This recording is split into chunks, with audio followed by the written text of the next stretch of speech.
सुप्रभात प्यारे बच्चों, हिंदी ई शिक्षण कार्यक्रम में आपका स्वागत है। अपने पाठ्यक्रम को आगे बढ़ाते हुए आज हम व्याकरण के पाठ 16 से श्रुति सम भिन्नार्थक शब्दों का अध्ययन करेंगे।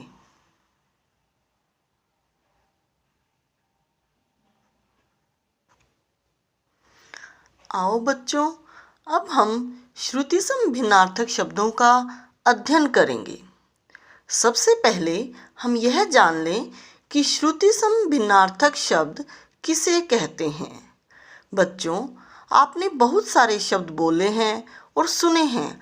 आपको कई बार ऐसा लगा होगा कि कुछ शब्द एक जैसे लगते हैं, परंतु उनके अर्थ अलग अलग होते हैं, भिन्न भिन्न होते हैं।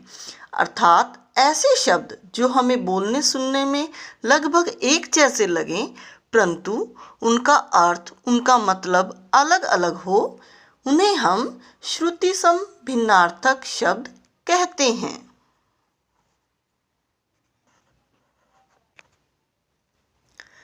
दूसरे शब्दों में हम कह सकते हैं जो शब्द सुनने में एक समान हो पर उनका अर्थ भिन्न हो, मतलब उनका मतलब जो भी है, अर्थ है, वह अलग हो। सुनने में एक समान लगे पर अर्थ भिन्न हो, वे श्रुति सम भिन्नार्थक शब्द कहलाते हैं। आओ बच्चों, अब कुछ श्रुति सम भिन्नार्थक शब्दों का अध्ययन करें। आपकी बुक में कुछ एग्जाम्पल्स दिए हैं, आओ इन्हें पढ़ते हैं। अनिल हवा, अनल आग। मतलब अनिल हवा को कहते हैं और अनल आग को कहते हैं। इनमें अनिल और अनल में थोड़ा थोड़ा अंतर है। देखें, अनिल में ई की मात्रा और अनल सिंपल, तो इनमें जरा सही अंतर है और इनके अर्थ अलग अलग हैं। ऐसे ही उदर पेट, उदार दयालु। उदर हम अपने पेट को कहते हैं और उदार मतलब दयालु, जैसे कि वह बहुत उदार स्वभाव का है। मतलब हमारे कहने का मतलब होगा कि वह बहुत दयालु व्यक्ति है, दयालु स्वभाव का है। ऐसे ही उपयुक्त ठीक, उपर्युक्त ऊपर कहा गया। और तथा, और तरफ, और तथा, जैसे सीता और मोहन बाजार गए। मतलब सीता और दो के बारे में बात हो रही है तो हम और शब्द का प्रयोग करते हैं। और तरफ, बाईं तरफ चलो, बाईं ओर चलो, और तरफ। कपट धोखा, कपाट दरवाजा। कपट, आपने कपट शब्द बहुत सुना होगा, कपटी मित्र की आपने कहानी भी पढ़ी होगी। तो कपट मीन्स धोखा और कपाट दरवाजा। कपाट बंद कर दो, मतलब दरवाजा बंद कर दो।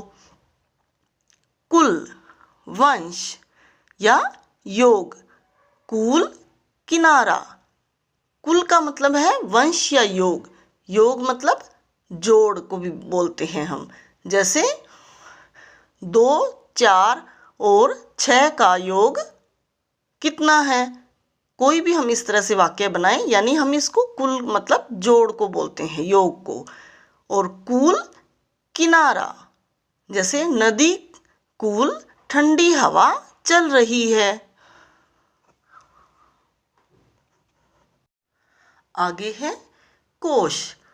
कोश हम शब्द संग्रह को कहते हैं और कोश यानी खजाना। जैसे राजा का कोष खाली हो गया। गृह हम घर को कहते हैं और ग्रह नक्षत्र। बच्चों, आपने साइंस में पढ़ा होगा हमारे सौरमंडल में कितने ग्रह हैं। तो ग्रह हम नक्षत्रों को कहते हैं। दशा हालत और दिशा और। दशा, उसकी दशा ठीक नहीं है, मतलब उसकी हालत ठीक नहीं है। और दिशा और, जैसे सूरज पूर्व दिशा में निकलता है। दिन, दिवस, दिन आज कौन सा दिन है।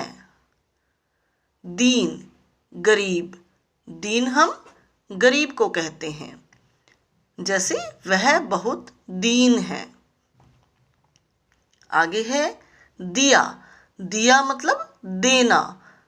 वर्ब जो क्रिया हम यूज करते हैं, दिया। उसने मुझे अपना पेन दिया। दिया, दिया होता है दीपक जो हम दिवाली पर जलाते हैं। आपने दीपावली पर सब दीपक जलाए होंगे, तो दिया जो बड़ी ई की मात्रा है वो हम दीपक को कहते हैं। नियत, निश्चित, और नियत, इच्छा। ऐसे ही नीर, पानी, नीड, घोंसला।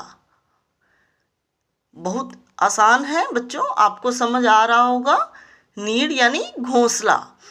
घोंसला जैसे किसी भी पक्षी का घोंसला होता है, और नीर हम पानी को कहते हैं। परिणाम, नतीजा, और परिमाण, मात्रा। परिणाम मतलब हम रिजल्ट, नतीजे को बोलते हैं। और परिमाण यानी किसी वस्तु को हम उसकी मात्रा कितनी है उसको मापते तोलते हैं।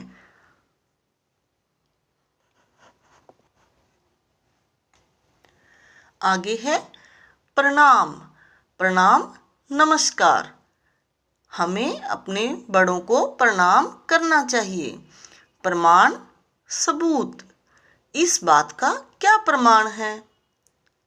बेल, लता, बैल, पशु। बेल, लता, यह एक तरह का पौधा होता है जिसे हम बेल कहते हैं।